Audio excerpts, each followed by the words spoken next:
Hello everyone, nubkeks here. Welcome back to Nub Raids, or well, maybe not welcome back, because it is. It looks like a dark day, or a dark day is coming for about 38% of you. I did a poll, about 38% of you, because it seems very, very likely now, I'm going to show you what's happening, that a nerf for Vaultkeeper Wixwell is likely on the way. So I actually had missed this when it first came out. This is something that's been data mined from the game's code. And yeah, people in my clan were asking me about this. I did some research, and this is the new line of code. It's in the game right now. It's been newly added as of maybe a couple of weeks ago, but it is not yet activated. So this is it's a sleeper agent. It's in there, but it's not activated yet. What is this new line of code? It's very simple. ShieldCapMultiplier.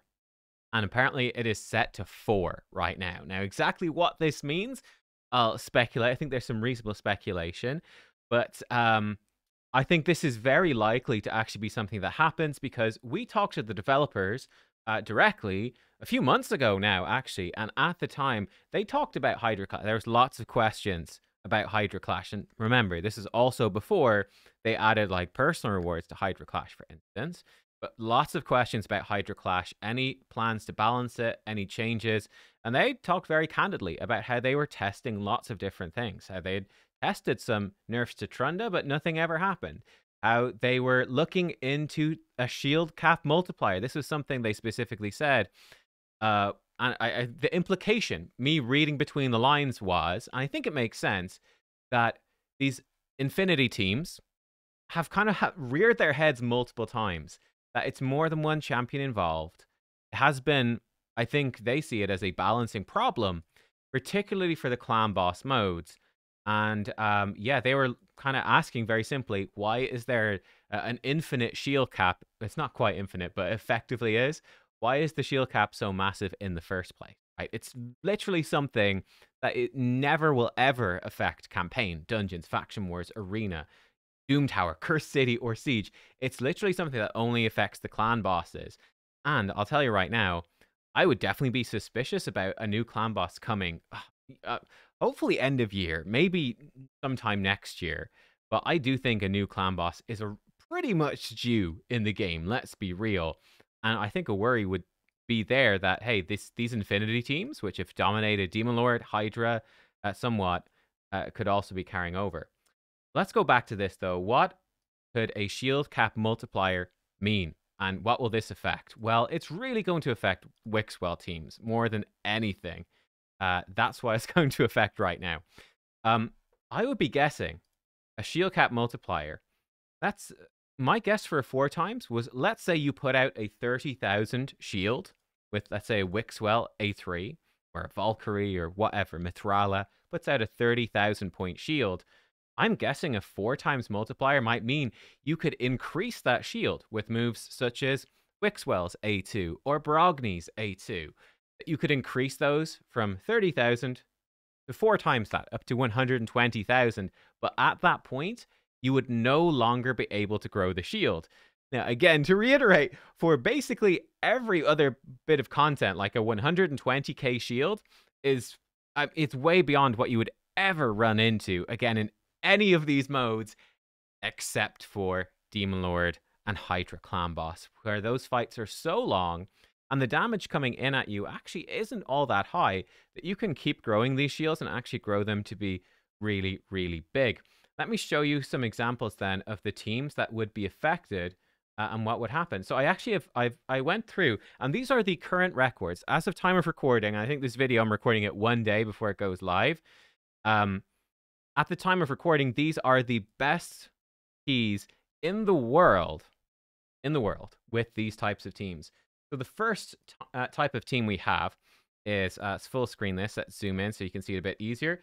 This was from Verlavis. Hopefully I've said that correctly. And this is a Wixwell Yannicka team. How does this work? Well, we put out the shield. I think you can even spread around with Togron and whatnot. But basically with this team, you apply the shield and you keep extending it, and Wixwell keeps growing it. With Wixwell in particular, the way his shield growth works, it's better than Brogni's because his is percentage based. It's percentage based. This means that is really crap. This shield growth sucks when the shield first goes on. But as your shield gets bigger, it gets stronger and stronger and stronger, right? So, I mean, if you're growing a shield by 1%, it's going to be, if you only have a 30,000 shield, 1% is pretty small. But if your shield's at like 3 million, ooh, that 1% is actually getting really juicy, and it snowballs, and that shield gets massive.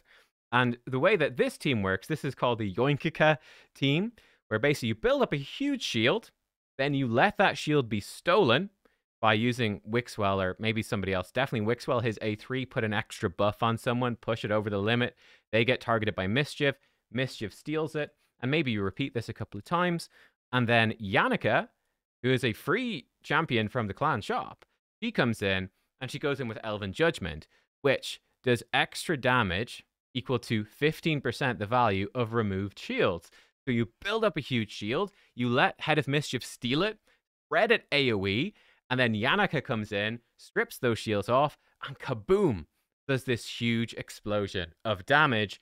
And like I said, the record for that, 15 billion points on Nightmare Hydra. It's a ton of points. What are other variants of this team? Because there's more. This one over here, I don't have the most up-to-date picture of it, but this is the Ironclad variant.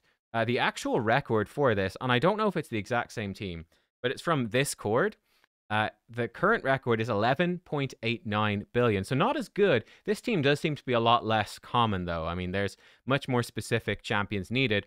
But the idea with this team is also very similar, where we just keep extending the shields. But this time around, we have Aislinn actually rips off the shield. So instead of them getting stolen, in fact, in this one, we have Aislinn comes in, and he rips off the shields. And he heals all allies by the total value of all shields and all allies. Now, funny thing is, he has a damage cap on this, right? So his damage cannot exceed 1000% of his defense. So he actually doesn't hit that hard with it. But what you do is you combo him with Ironclad, who is a rare orc. And Ironclad, when healed, attacks all enemies, inflicting damage proportional to any surplus heal, equal to 50% of the surplus heal. Okay, so that's where the damage comes from. And that's how this team works. It's interesting that the... Sorry, this is the wrong one. Where was I? I've gone all over the place. It's this one. Here it is. It's interesting that the damage actually isn't as high, but it's much faster. This took only 23 minutes, and it was done, which is interesting. We see all of his team died. Yeah, that's this one. Again, it's a massive score. Massive, massive score. What other teams do we have? Well, if you're interested... we'll come back to this in a second. Where was I? So some records. So they are the two Wixwell teams. Now, if you want to see where we are at with non-Wixwell teams right now, there's a couple of records to look at. So this one right here, this is from Cytheus, and this is for 9.9 billion damage on Nightmare, and this is a non-cheese team. It's a Teox team. And what's interesting about this is the damage is massive. It's not quite as much, right? It's not quite as much as the Wixwell Yannicka, but it's getting close, and this is going to scale up. It is almost as much as the Aislinn Ironclad one. But with this one, as you can see, the core idea with this team is you got some of your crucial debuffs, but every time Insensa does an A1, she's bringing in Toshiro to attack. Every time Mikage does an A1, she's bringing in Toshiro to attack. And the key thing is Teox, and in this case, it's a +4 6-star Teox.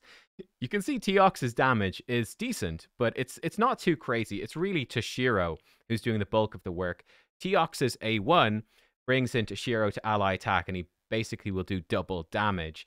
So yeah, this team, massive damage, almost 10 billion. This is a non-cheese team, though. It's just fairly standard. We buff up, and then we've got lots of ally attackers, and quite simply, Mikage is insane, Toshiro is insanely strong, and Teox is totally overpowered. You might, in my opinion, probably a bit too overpowered.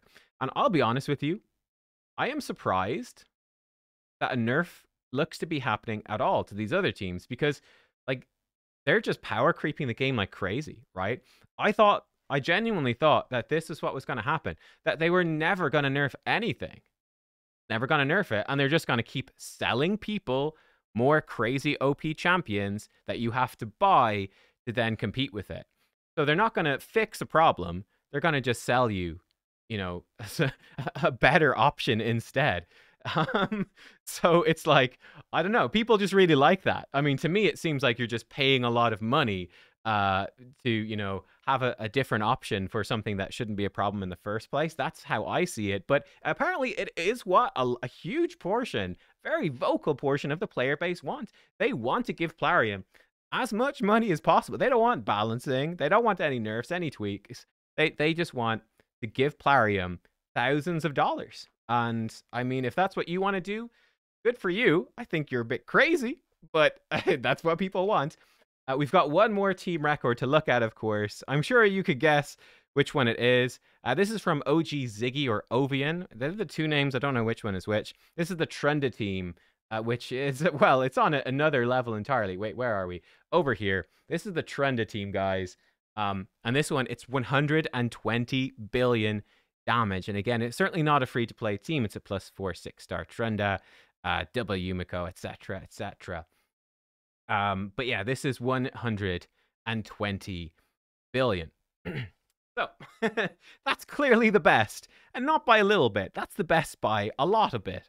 Yeah, so we come back to Wixwell. Now, Wixwell, of course, is also extremely, extremely good for Clan Boss. It's kind of a bad rotation for me this time. It's Force Affinity. But like here we can see, again, a similar thing. This is actually Teox plus Wixwell, sort of combining two of those teams we saw. This is Restlex in my clan. He's got the best Clan Boss team in my clan with this. You can see others of us at the top here with similar. My record for Nightmare is I use a Wixwell team. It's like 707, sorry, Ultra Nightmare. 707 million. It's crazy, crazy, crazy. That's the other area that these Wixwell things are really good at is over here. Yeah, I think I put it in on Brutal before it switched to Force Affinity. They're all Force Affinity, believe it or not. I got in when it was Void, but you can see it's like 700 billion. And it's the same sort of thing here. You just build up this gigantic shield, and then the Clan Boss can, because the Clan Boss ramps up in damage, you like ramp the shield up faster. And because you can build a big shield, and the bigger your shield is, the more it grows, Wixwell can really just expand that very quickly. And then the Clan Boss obviously eventually will start to catch up, but you actually hit the turn limit for Clan Boss before that. But it helps you hit just like a crazy damage number. You just hit the turn limit. Whereas normally, you know, typically with Clan Boss, once you hit 50 turns, he's ignoring Unkillable, and he just starts hitting harder and harder, and your team would usually wipe around like 50 to 60 turns or so. But this lets you push really, really far. Obviously, there are teams that can, like this team right here is like 251 million. Like there's no Wixwelly shield or Brogni type thing in here. It's just tough champions, and that can go really far too. Just really tanky champs, right? And you know, it's like a Marishka to protect them, so it's very strong. That can go really far. It can last for ages. But these are the two areas that are likely to be affected. These teams, if this nerf goes ahead, and like I said, it looks like it will, this will basically kill these teams for Hydra, definitely. It's going to kill them entirely. Like, they just won't work, right? If you can only grow the shield, like, hypothetically, to, like, 100,000, it's just not going to do much. It will entirely kill these teams. Not going to work. Simple as that. So this team will be dead. This team will be dead. This team, obviously, will still work. And the Trunda team will obviously still be the best by a factor of almost 10 at this point. So yeah, what are people gonna think of this? I actually put out a poll 20 hours ago to see what people... I actually realized I didn't phrase this very well. I said, Wixwell Yannicka style Hydra teams are good, bad, I don't know, or I don't care. And I actually realized that it could be considered like good as in they're strong, or good as in they are good for the game. So it's hard to know what people think. I obviously meant it in the more moral sort of thing for the game. And I think that's probably what most people went with, but it was actually a little bit unclear. But anyway, you guys put in some comments that I thought really explained it well. Yeah, but here we go. Let's see. So Al Bundy says they're too complicated. Dre7018 says they nerf the Brogni team. They nerf the Enfeeble debuff. If they aren't going to nerf Trunda and Yannicka teams, they shouldn't have nerfed those. This is just a problem with, you know, justice and morality just in general. It is very, very, very, very important. You know, if you're like trying to, you know, you're trying to like look after like your kids, or like in a school classroom, or in like a society or something in general. This is something I definitely learned from, because I was trained to be a teacher, but to have like good discipline and good classroom control and stuff. And this again applies to all different areas in the game. You need to be consistent and fair, right? If you punish, again, I think about it in sort of a classroom circumstance. If, I punish the bold kid who turns around to speak to his friend in the class, I punish him immediately and really harshly. But then, the more goody two-shoes kid does the same and I let them off, really unfair. You have to be consistent. You have to treat everyone the same, and so on. I think this is a great point. Targeting specific, and we're going to talk more about this in a second, but targeting specific champions and nerfing them when there are other champions that are also obviously also deserving of a nerf, but they are ignored, and especially when those reasons are very suspect, that feels really bad to people, and you can expect people to go crazy. Like I said, 38% of people that are like, yeah, Wixwell Yannicka teams are great. Like, that's a big proportion of the player base. Are going to be pissed when I think this nerf is pretty likely to happen. They're going to be pissed. Yellowtooth says, I built the Yannicka Wixwell team with Loki, but it's a bit RNG heavy. I found myself restarting it a lot. Yes, I do think this is something that is very important as well. Is that, this is a comment that's actually been fairly common throughout of these, is that while the Wixwell Yannicka team is very powerful, there's a lot of randomness. You do have to restart a lot. It's just kind of a pain in the ass to run the team. It's not easy to build it, and it's quite annoying to run it. For me, again, in terms of like game design, in terms of player experience, I think it's a fairly bad experience. I think any team as well that you have to manual in Hydra it is also a pretty bad experience. I, for one, am sort of a proponent of like, yeah, sure, manual teams should be the strongest, but auto teams should be fairly similar in terms of value, because Hydra is so time consuming. Like, I think realistically you could have a player maybe manual their top Hydra team in a week. Like, that's 1 hour of manual play per week, which doesn't sound like much, but I mean, it's a mobile game. I think that's plenty, let's be honest. And it's a lot of manual play in one go. These Hydra keys are long. Like, we saw some of those. They were 1.5 hours long. That's like movie length of boring manual play. Not a good game experience. I would love to see some changes to that. And then Erroneous YouTube, again, fellow YouTuber, recommend subscribing to him. I thought this comment summed it up perfectly for me. They're required to compete against Trunda teams and are free to play friendly, except way harder to play out due to heavy RNG. This, I thought, is like the perfect comment. This sums it up exactly. The team kind of sucks. It's really hard to play it out. It's very random, but it's a free-to-play friendly option to compete against these Trunda teams. And yeah, I think that sort of sums it up. That sums it up very, very directly for me. And this is where I end up with this Wixwell Yannicka thing. I mean, the way I kind of look at it, I think a nice metaphor would be, I do think that these Wixwell teams, to be fair, I actually do think they are cheese teams, and it probably shouldn't be a thing. I actually think that this sort of nerf actually probably does make sense, and it's better for game balance and game design. I actually do think that. However, there's the question of priorities. It's like, okay, the police come and like, guys, we have arrested someone they've committed a murder. We've arrested them. Go us. Great. We're making the world better. It's like, yeah, okay, sure. That's great. You're arresting someone who's committed a murder, but there's like a serial killer on the loose who's committed 10 murders. What are you doing about him? And like, no, we haven't really done anything about that.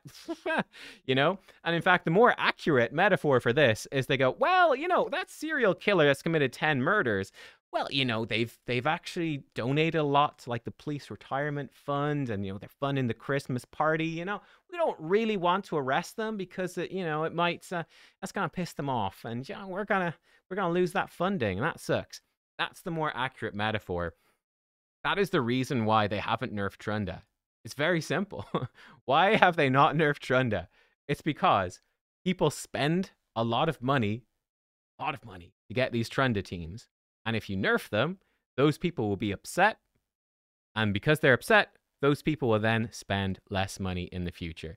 That's the only reason they haven't nerfed it. It's clearly overpowered. It is clearly broken. But they won't nerf it because people will be too upset. And like I said, I think we've ended up in the game I think it's bad. A lot of people think it's good, where they're just going to sell you, instead of nerfing, they're just going to sell you really expensive alternatives that will eventually maybe compete. I mean, it's still a long way to go. Like I said, you still have, and this is not like a cheap team. I mean, this team we could have a +4 to Shiro 6-star. Very relatable. I mean, we're still going to be 10 times behind the Trunda, you know, and we're keeping up with the Wixwell Yannicka stuff almost. We're going to beat that soon enough, but yeah, it's just it's a very, very silly situation. I think that's sort of where we're at.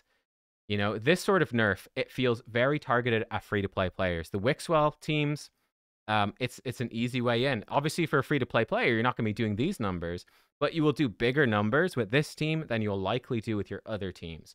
It's a very accessible thing. And likewise for Clan Boss, it makes it very, very easy.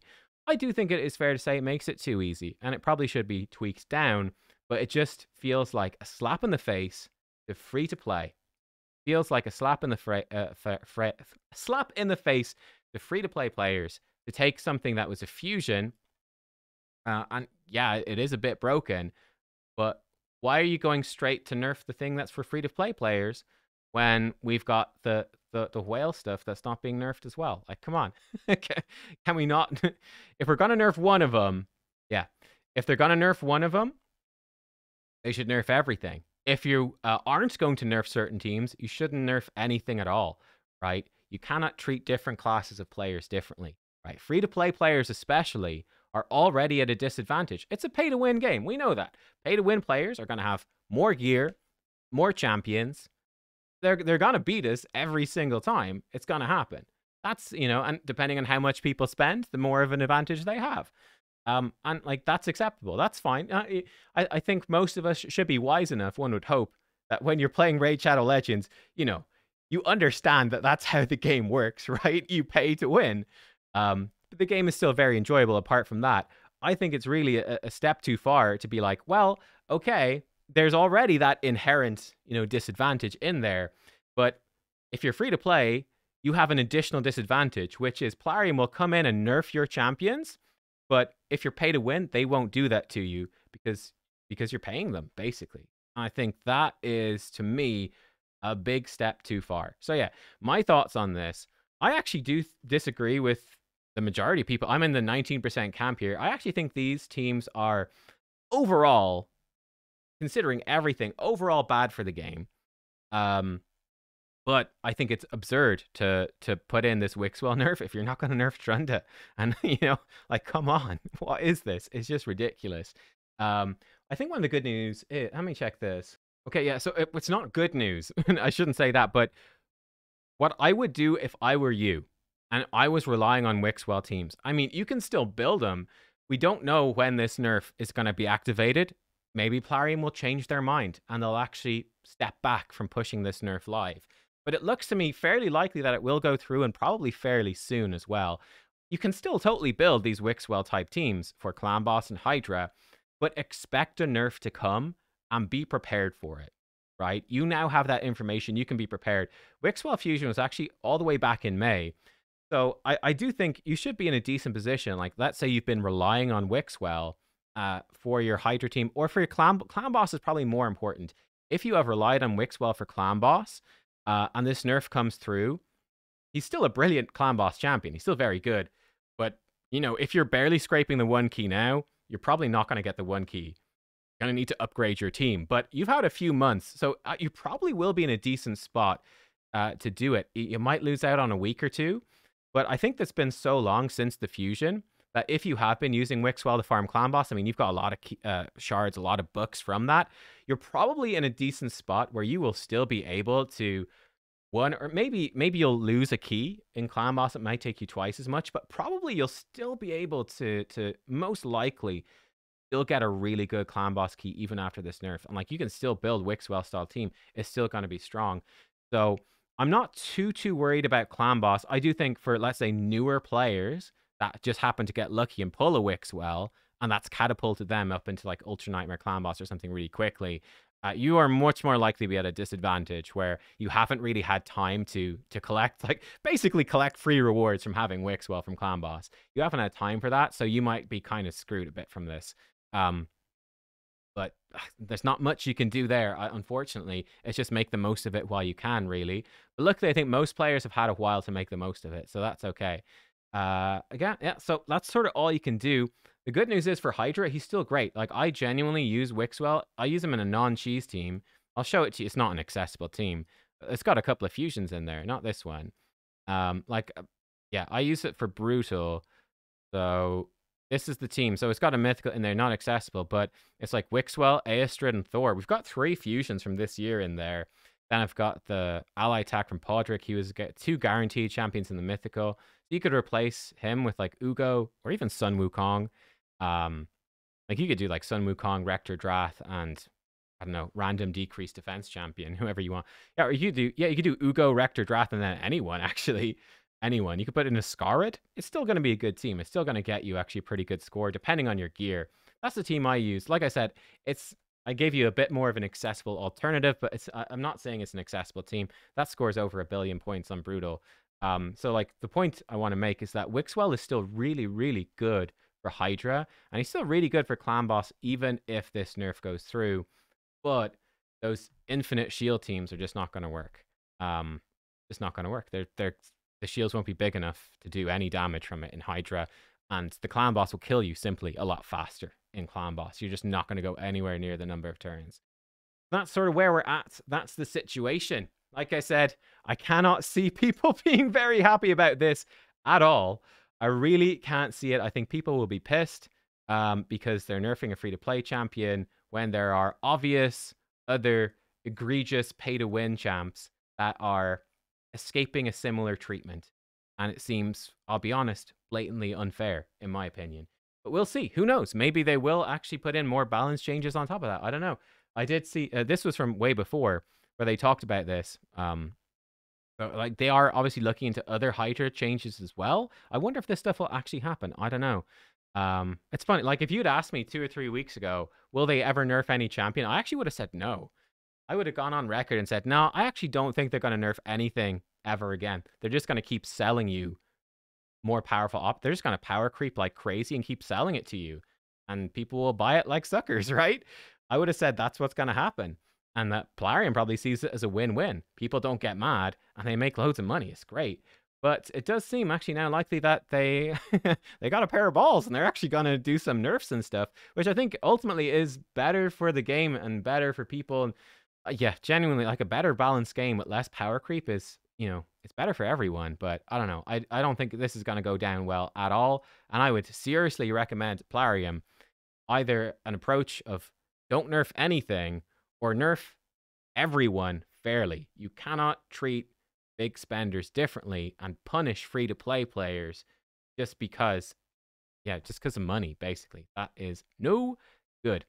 Let me know what you think. Thanks for watching. Hopefully, at least now you can prepare, and we'll see if this actually comes through. But yeah, look, I would say be prepared. I would definitely be prepared. I'll see y'all next time. Thanks for watching. Goodbye.